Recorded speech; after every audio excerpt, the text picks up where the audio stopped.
One of the most unnoticed and questioned extensions in the offseason happened with De'Aaron Fox. De'Aaron's only been an All-Star once, only played 5 games with Wemby, and only 17 with the Spurs. Yet they've already given him over $200 million. With the second pick being Dylan Harper and already having the Rookie of the Year with Stephon Castle, the question is, how many guards did the Spurs need? Or was this purely asset retention for a bigger move down the line? When you look at the Spurs cap situation, you can see there's only De'Aaron Fox and Devin Vassell earning over $20 million. This is because Wemby is still under his rookie contract for another 2 seasons, 3 for Castle, and then obviously 4 for Dylan Harper. Due to this, the Spurs are going to be well under the first apron and luxury tax until at least Wemby's extension is signed and then impacting their books. So looking at their roster, their main tradable pieces outside of their young core are Harrison Barnes, Olynyk, now Cornette, and Keldon Johnson. All of these guys are making money between 10 to 20 million. So when bundled in a trade, that could obviously return someone of All-Star or even All-NBA value, depending on what else is in that package. The Spurs have been extremely smart with retaining their picks too. The Spurs can swap with the Hawks in this upcoming draft. They own outright the Hawks pick for next year, and then own a chest of favorable swaps until 2032 of other team picks. Despite all these assets, the easiest avenue for the Spurs to acquire a superstar, unfortunately, would be De'Aaron Fox. His salary is so alike to other superstars across the league, the money is just extremely easy to match, especially considering all the rules with the aprons now. At the moment, there's no real star that has demanded a trade or even looks like they will be available on the market. However, when you look deeper, it's pretty clear that Giannis may be unsettled, given the planted seeds he's put across the media during the offseason. In saying that though, they have just re-signed his brother, so obviously they plan on him being there for at least this season. The second most likely guy I'd argue would be Devin Booker. Obviously Booker wants to be a one-team guy with the Suns, however, the current cap and apron situation in the league does not promote a winning environment given Phoenix's capital issues and not being a destination. It would be unlikely for them to build a contender around him.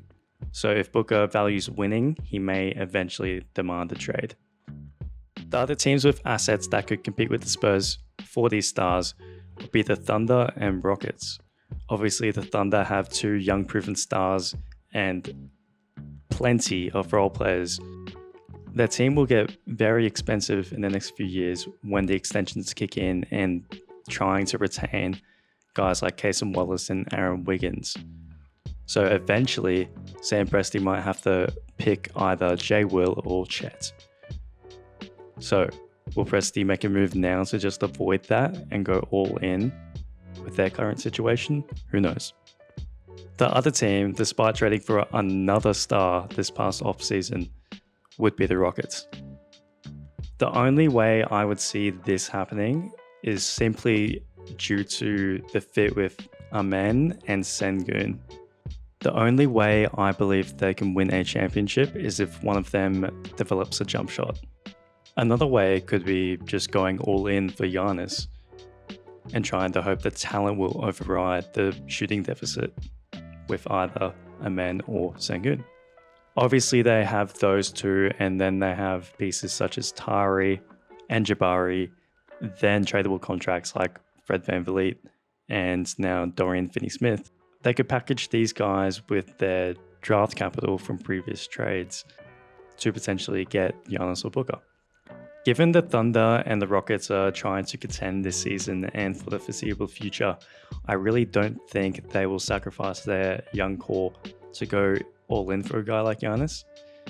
However, with the Spurs, they are in a unique situation where it looks like Wemby is bound to bloom any season now. Hopefully he'll be able to play the full season this year after the blood clot situation. But I do believe that he will take a superstar leap, and the Spurs will kind of have to panic and put together a contender to really support him throughout his career. Do I think a trade will happen this season? No. But I think after this season, given how the team goes, with potentially making the play-in and Wemby making the Spurs competitive, and another offseason of the Bucks doing dumb stuff like waiving Dame, or even Phoenix just being incompetent like usual, I do believe the Spurs are going to make a superstar move in max the next 2 seasons. And unfortunately for De'Aaron, it does seem like he wants to be a Spur and stay with Wemby. I believe that he's a bit ahead of their timeline for the caliber of player that he is. He's not going to be an all-star. He can be your championship point guard, but given his contract, I don't think a team can win with De'Aaron Fox being the highest paid or second highest paid player on a championship team. So unfortunately for De'Aaron, I believe he won't be the Fox that the Spurs need, but he'll be the sacrificial lamb for their team to eventually win a championship after trading for that final piece.